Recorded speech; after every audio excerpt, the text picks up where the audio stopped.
নমস্কাৰ সকলোকে বিৰাচিকনা অসমৰ তৰফৰ পৰা আৰু এটা তিনি সহজ হল এটা পৰিয়ালৰ পৰা সকলোকে নমস্কাৰ জ্ঞাপন কৰিছে তেওঁলোকে পৰিয়ালটো হল শিৱসাগৰ বলিয়াঘাটৰ হয় আপোনাৰ বলিয়াঘাট ন বলিয়াঘাটৰ হয় কথাটো হল এনেকুৱা ধৰণৰ যে আজি শিৱসাগৰৰ পৰা গুৱাহাটী পালোহি আমাৰ গুৱাহাটীৰ ৰুম নোহোমাকে চিধাচিধি ইয়ালৈ গুচি আহিলোঁ গুৱাহাটী মেডিকেল কলেজলৈ আৰু কথাখিনি কোৱা আগতে আমি পোনপ্ৰথমতে আমাৰ যি সুপাৰিনটেণ্ডেণ্ট ছাৰ গুৱাহাটী মেডিকেল কলেজৰ আমি অভিজিৎ ছাৰক ধন্যবাদ জ্ঞাপন কৰিছোঁ আৰু অৰ্ণৱ ছাৰক ধন্যবাদ জ্ঞাপন কৰিছোঁ উজ্জ্বল ছাৰক ধন্যবাদ জ্ঞাপন কৰিছোঁ কিয় তেওঁলোকে খুব ক্ষিপ্ৰতাৰে কথাখিনি আমি যিখিনি কাৰণে ইয়ালৈ আহিলোঁ তেওঁলোকে খুব ক্ষিপ্ৰতাৰে কথাখিনি আমাক আগুৱাই দিছে তেওঁলোকৰ দৰিদ্ৰ ফেমিলি হয় অসম চৰকাৰৰ যিটো আয়ুষ্মান কাৰ্ড সেই আয়ুষ্মান কাৰ্ডৰ কামখিনি খুব মানে খৰতকীয়াকৈ কৰি দিলে এতিয়া কথাটো হ'ল এনেকুৱা ধৰণৰ ইতিমধ্যে আপোনালোকে গম পায় যে আমাৰ অসমৰ ৰাইজে যিসকল ৰাইজে আমাৰ লগত আছে অসমীয়াৰ লগত আছে সেই ৰাইজে 10 টকাকৈ দি হ'লেও সহায় কৰি বিগত দিনত আপোনাৰ বহুখিনি আমাক সহায় কৰিছে জিও বেটাৰ ক্ষেত্ৰতে হওক বা আমাৰ শিৱসাগৰৰ যে অকণমানি ছোৱালীজনী চাংমাই কি চাংমাই আছিলে ৰাধিকা চাংমাইৰ ক্ষেত্ৰতে হওক এই বড়ো ছোৱালীজনীৰ ক্ষেত্ৰতে হওক নলবাৰী বা ৰঙিয়াৰ ক্ষেত্ৰতে হওক এতিয়া শিৱসাগৰ এটা দুৰ্ভগীয়া পৰিয়াল যিটো পৰিয়ালৰ তেওঁলোকৰ আমাৰ ডাঙৰ ছোৱালী ন ডাঙৰ ছোৱালীজনী বয়স হ'ল 17 বছৰ ক্লাছ 9ত পঢ়ি আছে যোৱাকালি গুৱাহাটী মেডিকেল কলেজলৈ ডিব্ৰুগড় মেডিকেল কলেজৰ পৰা ৰেফাৰ কৰি দিছে দৰিদ্ৰ ফেমিলি দেউতাকে হাজিৰা কৰে মোৰ লগতে দেউতাক আছে মাক আছে দেউতাকৰ নাম হ'ল জিতেন দাস আৰু লগত মাক আছে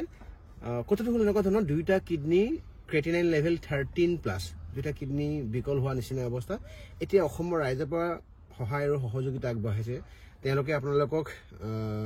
যিটো স্কেনাৰ বা যিটো জিপে বা ফোনপে নাম্বাৰ সেই নাম্বাৰটো ৰাইজলৈ এৰি দিব মই বাকী কথাখিনি দেউতাকক ক'বৰ কাৰণে অনুৰোধ জনাইছোঁ কি হৈছে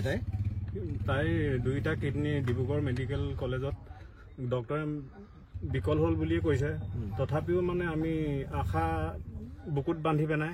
আজি গুৱাহাটী মেডিকেল কলেজলৈ লৈ আহিছোঁ আৰু বিকাশ অসম ডাঙৰীয়াই আমাক যিমানখিনি সহায় কৰিছে তাৰ বাবে তেওঁক আমি নথৈ আনন্দিত হৈছোঁ নথৈ সুখী হৈছোঁ তেওঁ আৰু আগুৱাই যাওক আৰু এনেধৰণৰ সহায় সহযোগ সকলোকে কৰক তাৰ বাবে তেওঁ কি কয় আপুনি কি কয় প্লাম্বাৰ কাম কৰে মই প্লাম্বাৰ পকা মিস্ত্ৰী কৰোঁ আৰু এইভাগে দিন হাজিৰা কৰি মুঠতে পৰিয়ালটো মই পোহপাল দি আছোঁ কিমান দিন কেতিয়া ধাৰ পৰিছে তাই আমি ডিব্ৰুগড়ত আজি 15 দিনে ট্ৰিটমেণ্ট কৰাৰ তাৰ এসপ্তাহ আগত মানে ক্ৰেটিনিয়ান পইণ্ট 13 পইণ্ট হ'ল বুলি আমি গম পাইছোঁ তাৰ আগতে আমি একো ছোৱালীজনীক চিমটম দেখা পোৱা নাছিলোঁ মেডিকেললৈ গৈহে সেই চিমটমখিনি দেখা পালোঁ তাৰপাছতে ডক্টৰে যিমানখিনি ক্ষিপ্ৰতাৰে কামখিনি কৰিলে ডিব্ৰুগড় মেডিকেলত তেওঁলোকে ক'লে যে বোলে আপোনালোকে তৎকালীন গুৱাহাটী মেডিকেল কলেজলৈ লৈ যাওক কণ্ডিশ্যনটো ক্ৰিটিকেল বুলি ক'লে এতিয়া কি ক'ব ৰাইজক আপুনি খুৰি কি ক'ব ৰাইজে আমাক সহায় কৰক এই দুখীয়া পৰিয়ালটোৱে আমাক সহায় কৰক বিকাশ অসমৰ দ্বাৰা মোৰ কথাত হ'ব বাৰু আপুনি ৰাইজে আমাক সহায় কৰক ৰাইজক এটা মোৰ ফালৰ পৰা এটা কাটৰ আহ্বান মোৰ বিশ্বাস সাংঘাতিক বিশ্বাস আছে ৰাইজৰ ওপৰত যিসকল ব্যক্তিয়ে ধৰি লৈছোঁ আপোনালোকৰ কিবা অসুবিধাৰ কাৰণে 10 টকা পইচা দিবলৈও অসুবিধা আমি কেতিয়াবা এনেকুৱা হয় কেতিয়াবা ৰজাঘৰো অসুবিধা হ'ব পাৰে মানে পাৰিলে পোষ্টটো শ্বেয়াৰ কৰি দিয়ক কোনোবা নহয় কোনোবা এনেকুৱা ধৰি লৈছোঁ সুহৃদয়বান ব্যক্তিৰ লগত যিজন ব্যক্তিয়ে এনেকুৱা এটা দুৰ্ভগীয়া পৰিয়ালৰ ক্ষেত্ৰত তেওঁলোকৰ ক্ষুদ্ৰতম অৱদানে বা সহায়ে পৰিয়ালটোক মানে উদ্ধাৰ কৰিব পাৰে বিৰাচি থানা অসমৰ তৰফৰ পৰা ইতিমধ্যে আমি ঘোষণা কৰিছোঁ উক্ত ক্লাছ 9ত পঢ়া সেই সৰু ছোৱালীজনীক যিমান ব্লাড লাগে ককাইদেউ আপোনাক যিমান ব্লাড লাগে আমি ব্লাড আমি যোগাই দিম আৰু বাকী যিমানখিনি আমি ডক্টৰৰ লগত কথা পাতি দিব লাগে আমাৰ অভিজিৎ শৰ্মা ছাৰ অৰ্ণৱ শৰ্মা ছাৰ আৰু উজ্জ্বল ছাৰ তিনিজনকে আমি ধন্যবাদ জ্ঞাপন কৰিছোঁ তেওঁলোকে ইমিডিয়েট ফোন ৰেছপন্স কৰিছে মোৰ লগত ভালকৈ বহিছে কথাখিনি পাতিছে দেউতাকৰ লগত কথাখিনি পাতিছে আৰু ৰেফাৰ কৰি দিছে ইমিডিয়েট লিখি দিছে তাই বৰ্তমান সময়ত এতিয়া ডায়েলিচিছ চলি আছে এইটো ফাৰ্ষ্ট ডায়েলিচিছ হয়নে ফাৰ্ষ্ট নহয় ন ডিব্ৰুগড় 4টা ডায়েলিচিছ হৈছে এইটো 5 নম্বৰ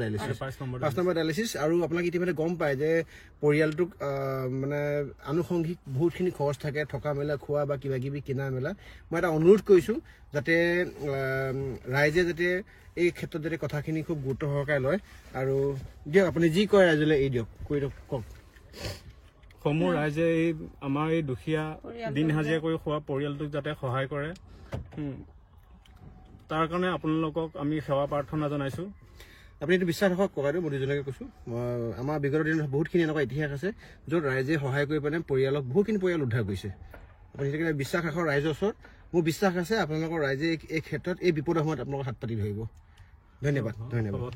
তাৰ বাবে মই বিকাশ অসম ডাঙৰীয়াকো ইমানখিনি আগুৱাই নিয়াৰ বাবে তেওঁকো মই ধন্যবাদ জনাইছোঁ। হ'ব। নমস্কাৰ।